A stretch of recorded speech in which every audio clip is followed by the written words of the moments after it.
We've all been there before. Our child or grandchild has some stomach issues, and we're not quite sure if it's bad or not. Well, we've got an expert in the house today to discuss those tiny tummy troubles and when they could be much more. The Health Source podcast starts right now.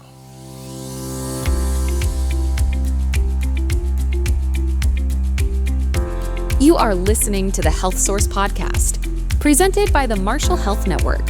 Now here's your host, Rick Lord. Hello again and welcome inside the Health Source studios on the campus of Marshall University. This is another episode of the Marshall Health Source podcast brought to you by the Marshall Health Network. I am your host, Rick Lord, and today we are going to be talking about those tiny tummy troubles. As I said, a little alliteration in there. The expert in the house today is a pediatric gastroenterologist, Alexis Jones. Thank you so much for joining us today. Thank you for having me. And I'm going to ask you a question that I started everyone with. Just we talk about how you got to where you are, what made you want to go into this field, and some of the things that you're doing right now with the Marshall Health Network. Sure. So I've actually been with Marshall Health for several years. I've worked in different environments before. I actually worked in endocrine for a while.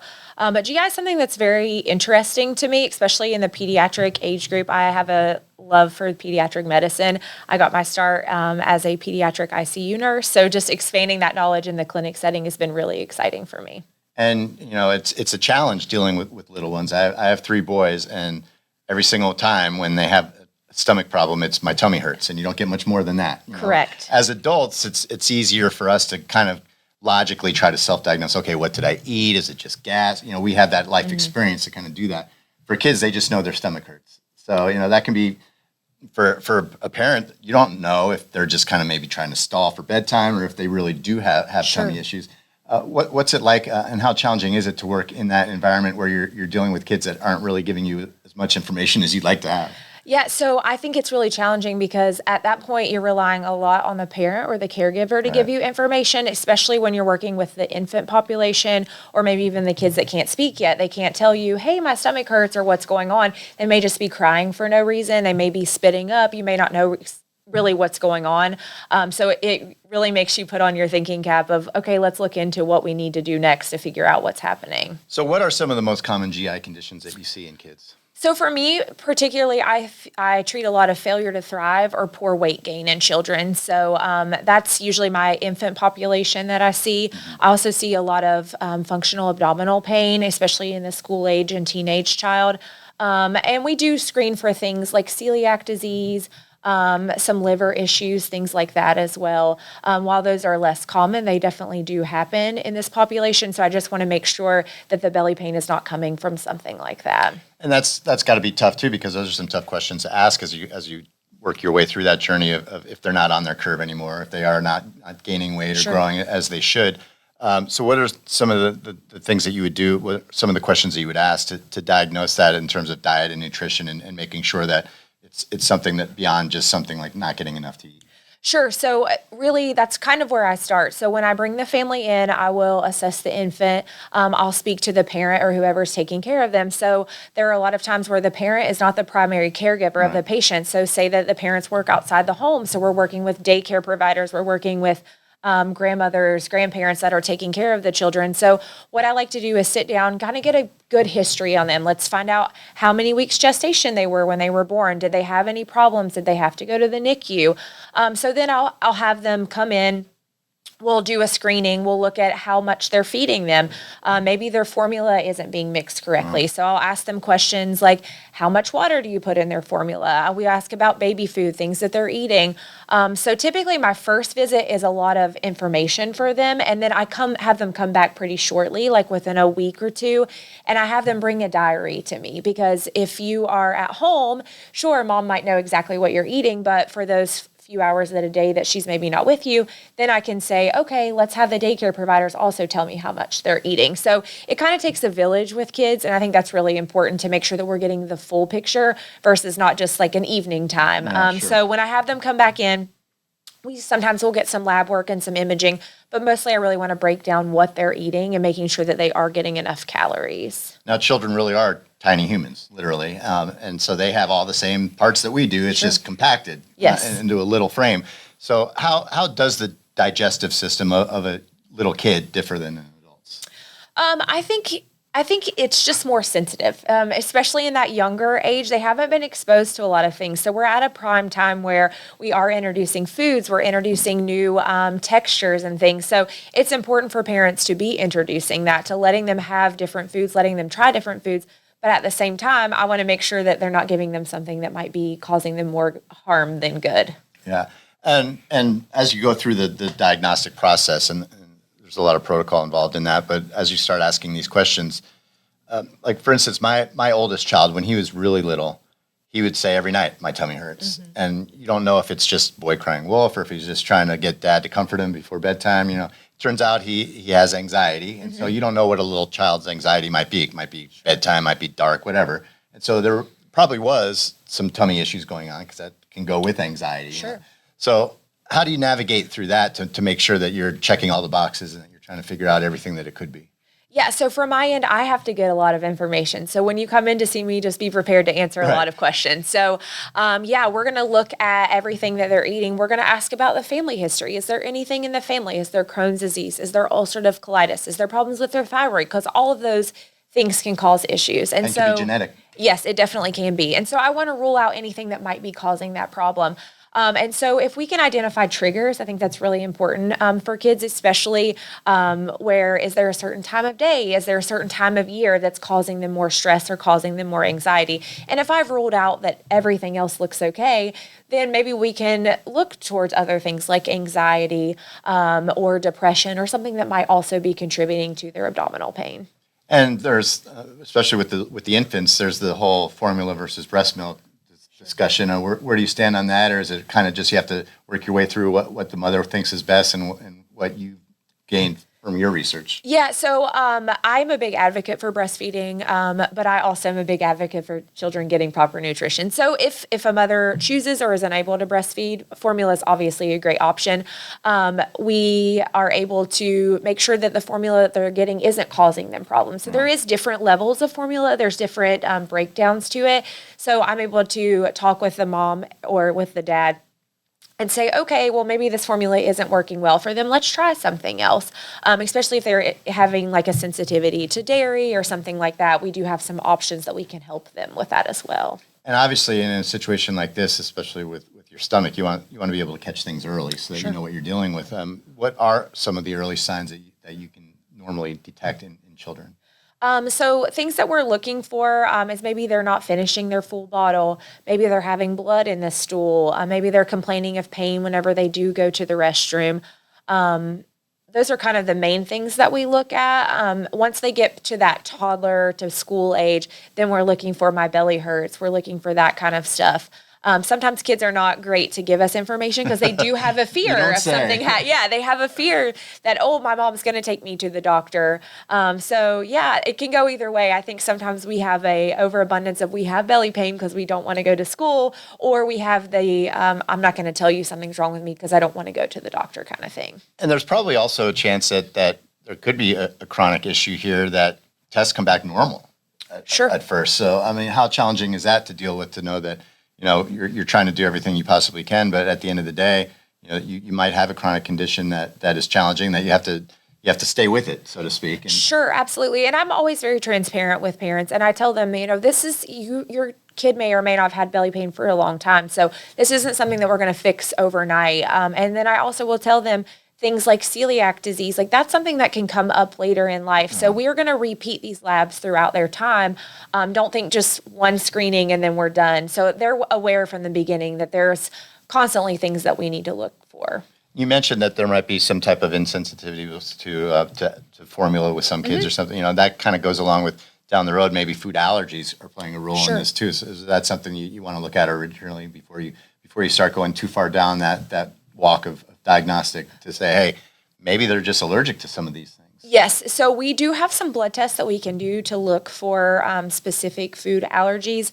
But we also take the parents' word, if they have given them something and they've had some vomiting or they've had rashes or something that seems abnormal, we definitely utilize the use of the allergy and immunology team as well to help with that. So what's a good blueprint for people that might be watching or listening to this saying, okay, my kid, he's having a stomach ache and he vomits, but that happens. I mean, everyone vomits sometimes. Maybe you just ate something bad, right? When do you say, okay, maybe it's time now to take the further step and to get them checked up and make sure that everything's okay? I think if it's happening more than once a week, I think it's to the point. If they're vomiting, especially if they're vomiting on a pretty regular basis, that's something that I would want to look at. If they're having abdominal pain more than just when they're getting ready for school, if they're complaining of abdominal pain multiple days a week, anything like that, really, I always feel like it's better to err on the side of caution. So if your kid is having any symptoms that you feel are abnormal, then you can reach out to your pediatrician or reach out to us, and we'll gladly assess them. Now, obviously, diet and nutrition play a huge role in this. I'm sure you're working closely with nutritionists and, Yes. and things like that. What about like picky eaters? Like some kids just don't want to eat their vegetables, and there's really, that parents are pulling their hair out, going, "How do I, disguise broccoli in the macaroni and cheese?" And things like that. Yes, I think that's hard as a parent myself too. That's can be very challenging. I am very much for exposing them. So even if you put a plate full of food out, and I know it seems wasteful at times, but the more that you expose it to them, the better off that you're going to be. Yes, I think hiding broccoli and pasta sauce is a great idea at times, but just giving them that option to try it, even if they don't, at least they're experiencing it every day, putting different flavors, different colors, making their plate fun. Yeah. I think that's always a good idea. I grew up in a different time. My mom was like, "You're eating this, and if you don't eat it, you're not eating." That's Sure. just the way it is. But there's a balance there too, Yes. because some kids are stubborn, and then some kids might just be like, "All right, I'm not eating then," and then you Yeah. can get into problems there. Yeah, sure. And sometimes kids can really develop an aversion to foods. And that's something that we have to be very careful about, especially when we're taking care of special populations like kids with autism or kids with ADHD. So we have to kind of meet them where they're at and find that kind of that balance of where can we get them to indulge in these better for you foods without causing them to shut down and not want it at all. Yeah, because it could almost become a mental block if you make it too traumatic for them Sure. with a specific food. They might associate that with a bad feeling, and then they. Sure. That's interesting. Okay, so we went through the allergies and the picky eaters. What role does constipation play in all of this? I'm not trying to take this podcast to a different level, but I mean, we've all been there, and Sure. it happens with little ones. When does that become a bigger problem than it is? I'll be honest, about 80 to 90% of the children that I see do have issues with constipation. Constipation is a complicated kind of process that we deal with because, one, we want to make sure that anatomically everything's okay, especially in those young children that are more at risk for maybe some malrotations or some changes to their gastroenterology or gastrotract.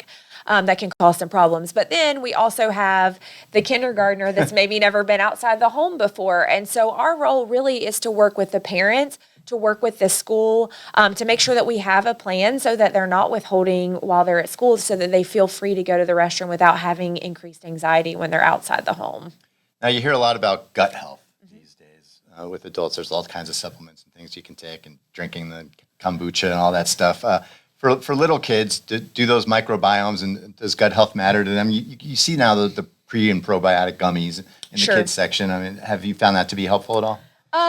It's pretty mixed reviews. I can't say for sure that it helps. I always tell parents I don't think it hurts anything, but I think for them it's just very important that they're getting a really rich diet, especially in things that contain fiber. So those fruits, those vegetables, I think those are really important. And I think if you want to look for more of those prebiotics or those probiotics, just giving them a good yogurt is good for them as well. And it's tough these days. A lot of parents are busy. They're trying to parent on the fly, and then a lot of the foods that are available and readily available are processed and Sure. things that you probably don't want to be overloading them with. Kids tend to be pretty versatile, and they can, but still, I would imagine that in a perfect world, you're trying to give them a balanced diet. But in lieu of being able to separate the food pyramid every night, what are some of the things that you would advise to try to stay away from if possible? It's not necessarily that I think if we try to avoid major food groups, then we kind of cause a problem unless they have an allergy to something.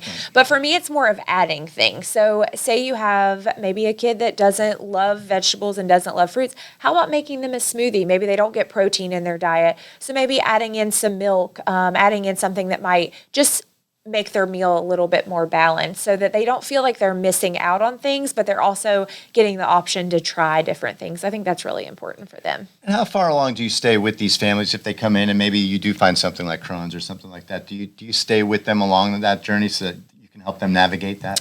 Oh, yes. So if they are diagnosed, especially with something like Crohn's disease or ulcerative colitis, Dr. Villa, the physician that I work with, he will follow them every few months. We'll see them until they turn 18 or maybe even until they're out of college. So we're able to extend our care to them so that they're able to see us for quite some time.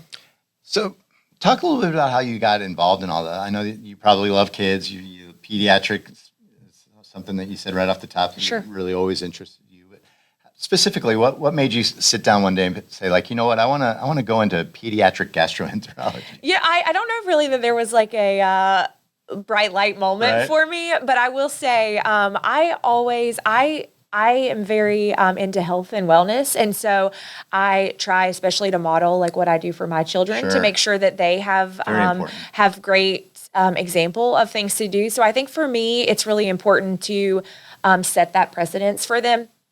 I also used to take care of a lot of diabetes when I did endocrine, and I saw a lot of the long-term complications that can happen from being overweight or from eating things that maybe they shouldn't. And so I think that being on the gastro or the nutritional side of that was really, I thought, okay, I could really make an impact here, and I really liked that part of it. Do you try to work with the public school system at all or anything? Because obviously when kids are in school, I mean, those are almost like de facto parents and making Sure. sure that they're well fed and that they're adhering to the policies that are in place. But I mean, that's probably something that the medical community and the public health and public school community come together on. Yes, I think that's something that we probably should do a better job of.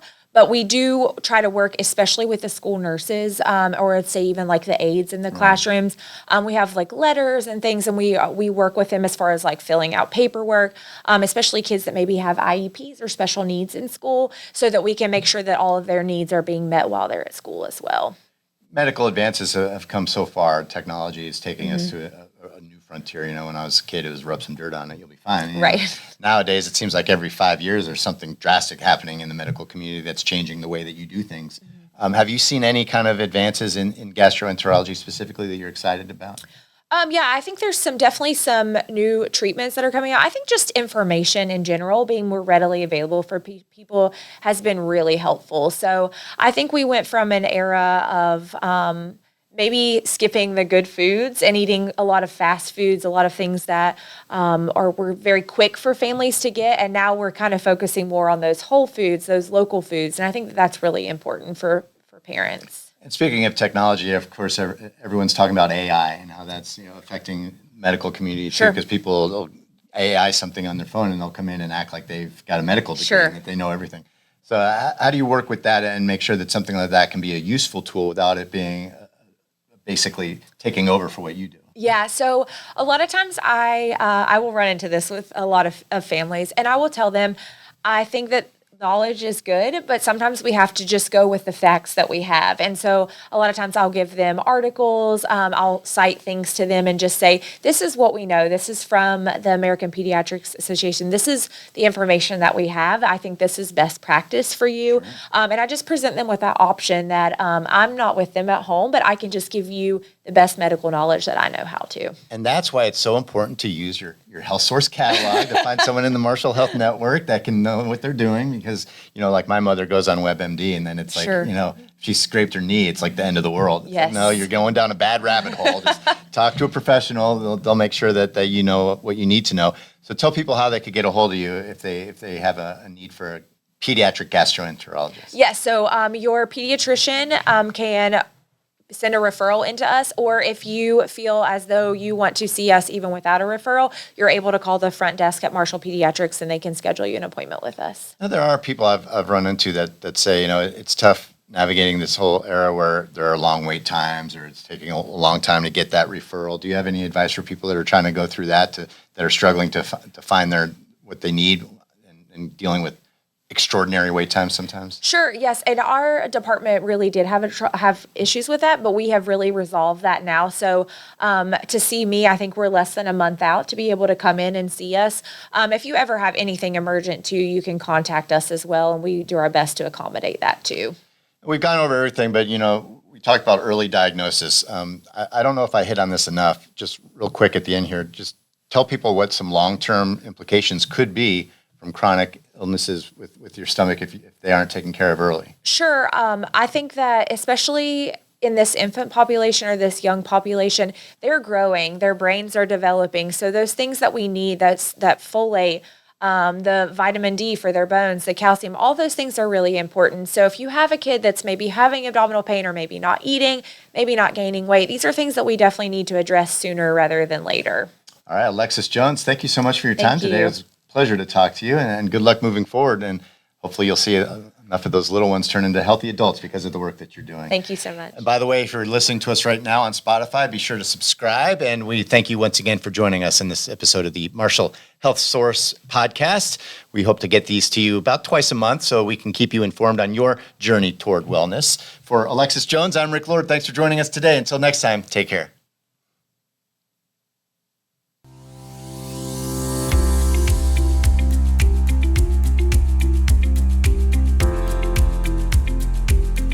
That was the Health Source podcast, presented by the Marshall Health Network.